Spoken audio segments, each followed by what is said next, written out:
Hello everyone, it's Shane Kanto, your Wasteland reviewer, and I'm here to review Amsterdam.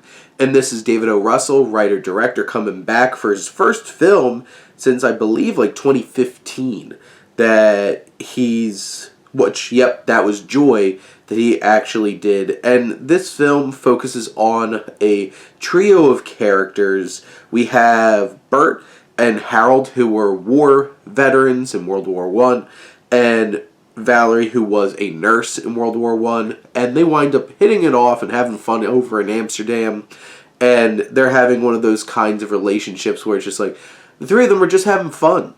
Except this is a lot more like a couple in a third wheel situation, because Valerie and Harold, Margot Robbie and John David Washington are much more of a couple, and then Bert, Christian Bale's kind of just along for the ride, because he's married and has a life back home.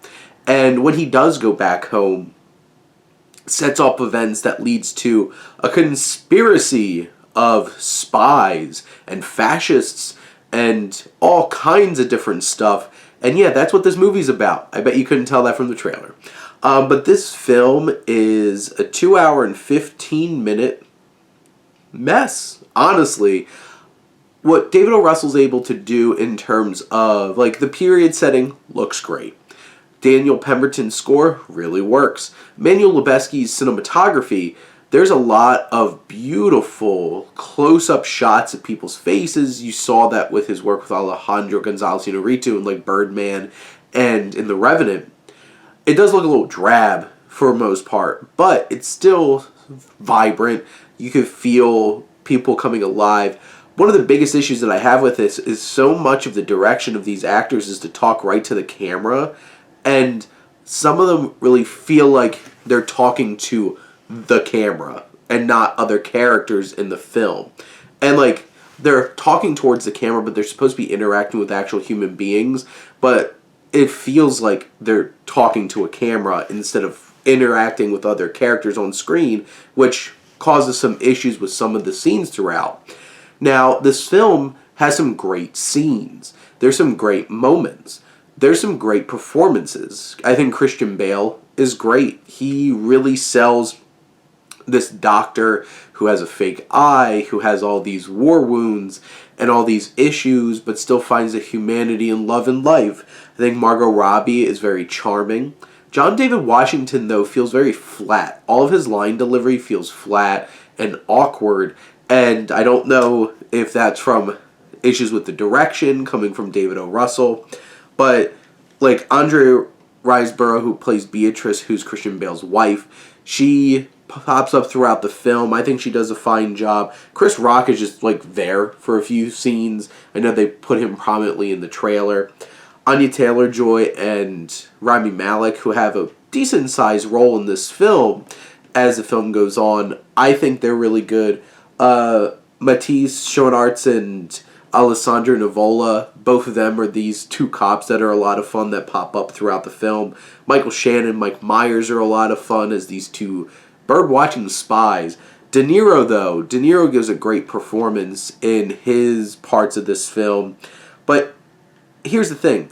There's scenes where there's just so many things going on, so many characters, so many storylines trying to be balanced. You just feel like, what the hell's going on here?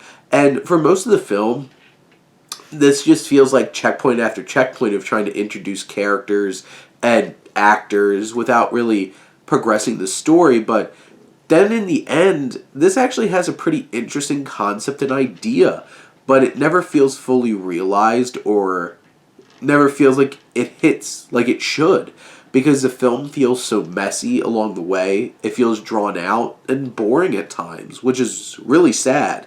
And I think the cardinal sin of this film is telling everything when you should be showing things. And that's the worst part. The film does show, and you could pick up on the threads of this murder mystery, this conspiracy, and you're by the end, you can figure this out on your own, but then David O. Russell has Christian Bale tell you the whole entire movie.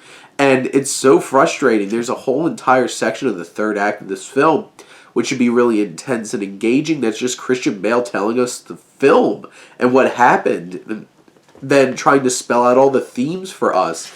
And if I had to get another shot of somebody talking right, Amsterdam, or love, and just talking right at the camera obnoxiously, this film had so much potential but doesn't really add up to much. It's watchable and enjoyable, but it talks down to you as an audience member and doesn't really hit the impact that it should or engage you in a way that it should. And that's pretty frustrating and disappointing. Especially for a film, I saw this trailer, became one of my most anticipated films for the fall. This was a pretty big letdown. But those are my thoughts on Amsterdam. Let me know what you think and let's talk some movies. But thank you as always for tuning in and supporting your Wasteland Reviewer.